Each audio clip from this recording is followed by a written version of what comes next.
He was a man of certainty, a man who had dedicated his life to preaching, teaching, and standing firm in his beliefs. He was a Christian pastor, respected in his community, confident in his message, and deeply committed to what he thought was the ultimate truth. For years, he stood on pulpits, led congregations, and devoted every fiber of his being to guiding others. He had no reason to doubt, no reason to search. At least, that's what he thought. But curiosity has a strange way of slipping in, even through the cracks of the strongest convictions. At first, it was small. A question here, a conversation there. Nothing major. Just passing thoughts about a faith he had always seen as foreign. Islam to him was distant, different, misunderstood, and yet it was everywhere. On the news, in the headlines in his city, on the faces of people he passed every day. One day, something shifted. He made a decision, not to understand it, but to expose it. He believed it was flawed. He believed it was dangerous. And so, he set out on a mission to prove Islam wrong. With a stack of notes, a firm resolve, and years of experience behind him, he began his research. He expected to find chaos. He expected to find holes. He expected to tear it apart and walk away even more confident in what he already believed. But that's not what happened. Instead, what he found stunned him. The deeper he looked, the clearer things became. The more he questioned, the more he found consistent answers.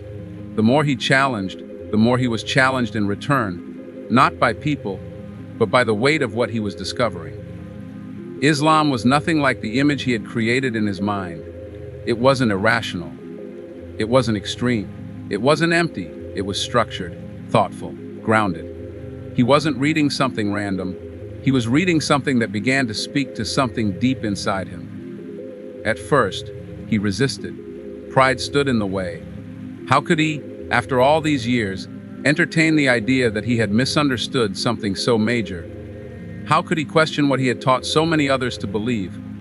But the truth has a way of silencing ego. It doesn't shout. It doesn't beg.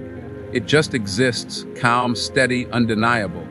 And for the first time in his life, he was starting to feel it. He began to feel torn. Two paths stood before him.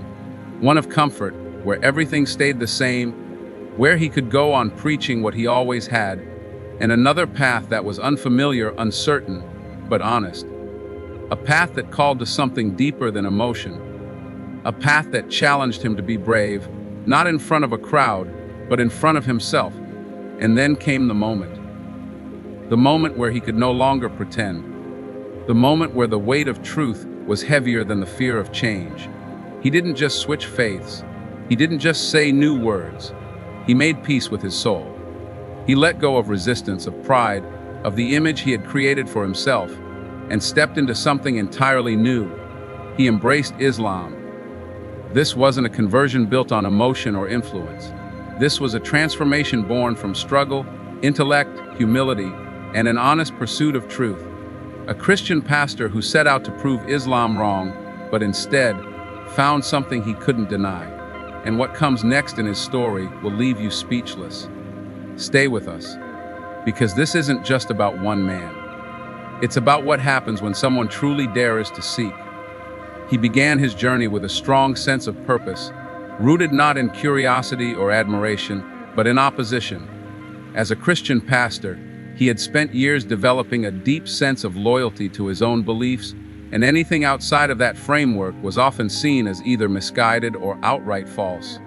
Islam, to him, wasn't just a different religion, it was a challenge. A challenge to the ideas he had built his life around. That challenge became personal. He didn't approach Islam to learn from it. He approached it to defeat it. His goal was clear: expose its flaws, break down its teachings, and reinforce the truth of what he already believed. His approach was intense. He wasn't passive. He was methodical. With books, lectures, debates, and notes in hand, he began to construct a case, not for understanding, but for dismantling. He believed that by studying Islam closely, he would be able to find enough contradictions, enough weak arguments, enough inconsistencies to prove, once and for all, that it couldn't stand next to the faith he represented. This wasn't done with hate, it was done with confidence. He truly believed he was doing the right thing. This intention to prove Islam wrong gave him a kind of energy, a sense of mission. He prepared himself like a scholar preparing for a major debate. He looked into Islamic teachings with the same critical lens he had used in theology school, expecting to quickly uncover faults. In his mind, Islam was a religion shaped by history, culture, and politics, not divine guidance. And he believed that if he could just gather enough material, he could easily discredit it in front of his followers, maybe even in a book or public lecture. What made this stage so powerful is that he wasn't doing it half-heartedly. He was committed. He believed he was defending the truth. He thought he was stepping into battle, and Islam was the opponent. Every page he read, every video he watched, every conversation he had with Muslims was filtered through this lens of disproving, not discovering. His starting point wasn't admiration, it was opposition. And this opposition gave him purpose. He wasn't just studying Islam. He was preparing to go to war with it intellectually. As he dove deeper into his mission to disprove Islam, he realized that a surface-level understanding wouldn't be enough. He couldn't just rely on secondhand opinions, social media narratives, or isolated quotes. If he truly wanted to expose what he believed were flaws in the religion, he had to go to the source. So, he began studying Islamic texts, historical records, and the teachings of scholars, not with an open mind, but with a critical eye. He read material on Islamic theology, law, and spirituality. He examined how Muslims viewed God, how they structured their daily lives, and what they believed about human purpose and morality. His goal was still the same: to find contradictions, to uncover gaps in reasoning, and to collect evidence he could eventually use to argue against the religion. But something unexpected began to happen. The more he studied, the harder it became to ignore the coherence he was seeing. What he had assumed would be a scattered and unclear belief system was actually highly organized and intellectually challenging. Islam wasn't built on emotional appeal. It was structured around clear principles. The oneness of God was emphasized not just as a theological point, but as a way of life. The discipline of prayer, fasting, charity, and self-control wasn't just ritualistic, it was purposeful. The clarity of Islam's moral code and its emphasis on justice, humility, and responsibility left him unsettled, not because he disagreed, but because it was unexpectedly profound. He also began comparing the historical development of Islamic beliefs with what he knew from other traditions. The preservation of Islamic teachings over time, the consistency in its core message, and the lives of early Muslim scholars forced him to rethink his assumptions. He couldn't find the contradictions he expected. Instead, he found thoughtful responses to deep human questions. He even challenged Muslim scholars in debates and dialogues, thinking he could catch them off guard. But they responded with calmness, clarity, and knowledge that pushed him to study further. What had started as an attempt to tear Islam apart was slowly turning into something else. Not because someone convinced him, but because the very material he was using to build a case against, it was quietly building a case within him. The structure, logic, and spiritual depth of what he was reading stood firm against his skepticism, making him pause, reflect, and question his own certainty without even realizing it. As he continued his journey through Islamic teachings, he began to encounter ideas that didn't just surprise him, they deeply moved him. One of the first things that struck him was Islam's uncompromising belief in the absolute oneness of God. This wasn't just a concept thrown around loosely. It was the central foundation that shaped everything in the faith. The way Islam emphasized a direct relationship between the Creator and the creation, without intermediaries or confusion, challenged what he had always believed about spirituality. It wasn't abstract. It was simple, firm, and logically consistent. This clarity began to echo within him, not as an emotional reaction, but as a rational realization. The more he examined this idea, the more it resonated with a part of him that had been silent for years. Then came the life of the Prophet Muhammad, peace be upon him, a figure he had previously misunderstood or barely known. He expected to find a man surrounded by myths or political ambition. Instead, he found a life marked by honesty, patience, strength, and mercy. The consistency between what the prophet taught and how he lived stunned him. He began to see that this was not someone chasing power or status, but someone who endured hardship and offered a message that was morally and socially transformative. The prophet's commitment to justice, compassion, and equality wasn't theoretical. It was lived, even in the most difficult of circumstances. That realization forced him to reconsider the negative stereotypes he had once believed. What impacted him even more was the emotional and spiritual depth he discovered in Islam. He hadn't expected to find a system that spoke not only to the mind but to the heart. The daily practices, the reminders of gratitude, the emphasis on humility and inner peace, it all formed a way of life that was both powerful and personal. Islam wasn't offering blind faith. It was offering balance, a combination of discipline, purpose, and peace. That balance began to fill the spiritual gaps he didn't even know he had. He found himself thinking about his own life, his own relationship with God, and his own purpose in a way that he never had before. These discoveries didn't come with fireworks or sudden revelations. They came slowly, quietly, like pieces of a puzzle that began to fall into place. And as each piece landed, it became harder to hold on to his old assumptions without questioning whether they had ever really answered the questions that mattered most. The more he immersed himself in the study of Islam, the more unsettled he became, not because he was finding flaws in the faith, but because he wasn't. His mission had been clear from the start: to challenge Islam, to expose it as inconsistent or misguided. But what he encountered instead was a faith that held together with striking clarity. That realization didn't come easy. It created an internal storm. Everything he had built his life around was now standing opposite to what he was discovering. The tension between what he believed and what he was beginning to understand grew heavier by the day.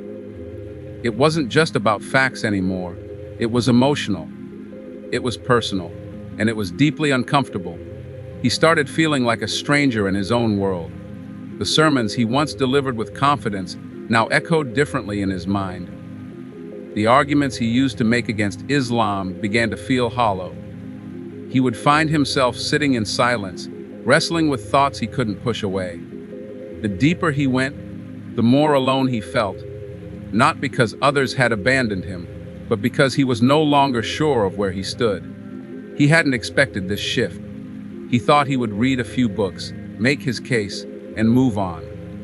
But something inside him was changing, something he couldn't explain to anyone, not even to himself. He began to avoid conversations about religion with his colleagues and friends, not out of fear, but because he knew they wouldn't understand the battle going on inside him.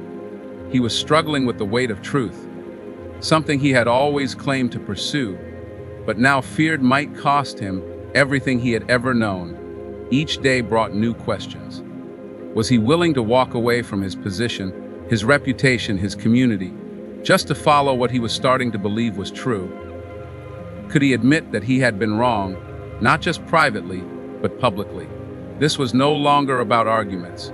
It was about integrity. It was about facing himself honestly. The more he tried to ignore what he was feeling, the stronger it became. It kept him up at night. It followed him during the day. It wasn't forcing him, but it wasn't leaving him either. It was quiet, but constant.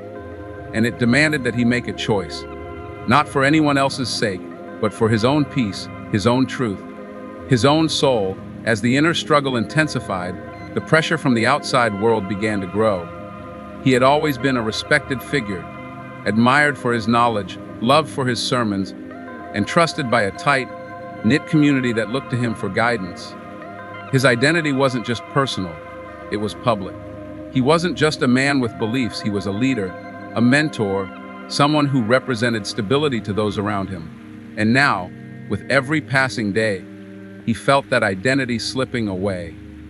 The more he leaned toward what he was beginning to accept internally, the more he feared what the world around him would say if they ever found out. Doubt, fear, and guilt weighed on him. Would his family understand? Would his colleagues reject him? Would his community label him a traitor? These weren't small questions, they were life-changing. He knew that if he took the step he was now considering, it wouldn't just be a private choice. It would be a public shock. It would mean letting go of everything he had built for decades. The relationships, the trust, the respect, he could lose it all. That thought alone was enough to keep him silent, to push him back into his old life and try to bury what he had discovered. But the truth had already taken root in his heart, and pretending no longer felt like an option. Even as he stood in front of congregations, even as he recited the words he had spoken for years, a quiet voice inside kept asking, "Do you still believe this? Or are you just afraid to leave it behind?" He wasn't afraid of Islam anymore. He was afraid of the consequences of accepting it. The social pressure was enormous. The emotional burden was suffocating. He had moments when he considered walking away from everything he had learned just to keep the life he knew. But deep down, he knew that would mean living a lie. He began to distance himself from public roles, taking more time alone, reflecting, thinking, questioning not Islam but himself. His heart had already crossed the line. His mind had already accepted what he once fought against. The only thing holding him back now was fear. Fear of rejection, fear of judgment, fear of becoming a stranger to the people who once called him their leader. And yet, even in that fear, he felt a strange kind of peace building inside him. A peace that only comes when you know you're walking towards something real, even if the road ahead is difficult and uncertain. There came a point when the struggle inside him could no longer be hidden. The fear, the hesitation, the weight of possibly losing everything. None of it was enough to silence the quiet certainty that had taken hold in his heart. He had gone from skepticism to discovery, from resistance to reflection, and now stood at the edge of a life-changing decision. All the knowledge, all the soul searching, all the sleepless nights had brought him here. It wasn't just about agreeing with a new set of beliefs. It was about surrendering to what he now recognized as truth. He had examined Islam more thoroughly than most ever would, and instead of falling apart under the pressure of his scrutiny, it had given him answers, purpose, and a sense of peace that he couldn't deny any longer. Taking that final step wasn't easy. It meant facing everything he once opposed.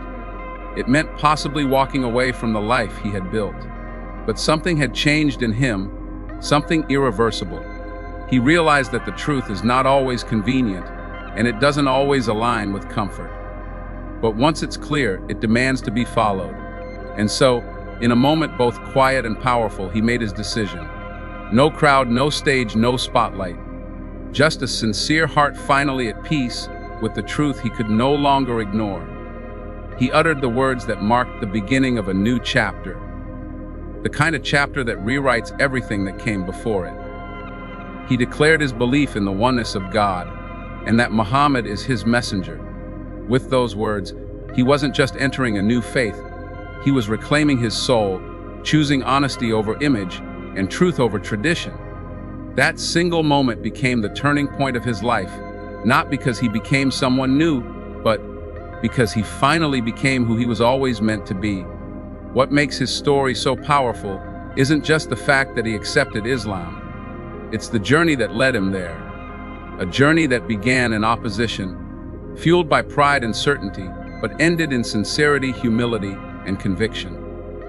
He didn't convert because someone convinced him. He changed because the truth stayed firm even when he tried to break it. And in the end, that truth didn't push him. It pulled him, gently but unshakably, towards something greater than he had ever imagined. And so, what began as a mission to tear something down became a journey that rebuilt a man from the inside out. He started with doubt, with criticism, with the goal of disproving. But what he found was not weakness, it was strength. What he uncovered was not confusion, but clarity. He came searching for flaws and instead discovered faith. A faith that didn't beg to be accepted, but simply stood with truth, logic, and unwavering purpose. This was never just about switching religions. It was about courage. It was about intellectual honesty. It was about following the truth, even when it cost him comfort, reputation, and familiarity. That Christian pastor didn't lose himself, he found himself, and in doing so, he reminded all of us of something powerful.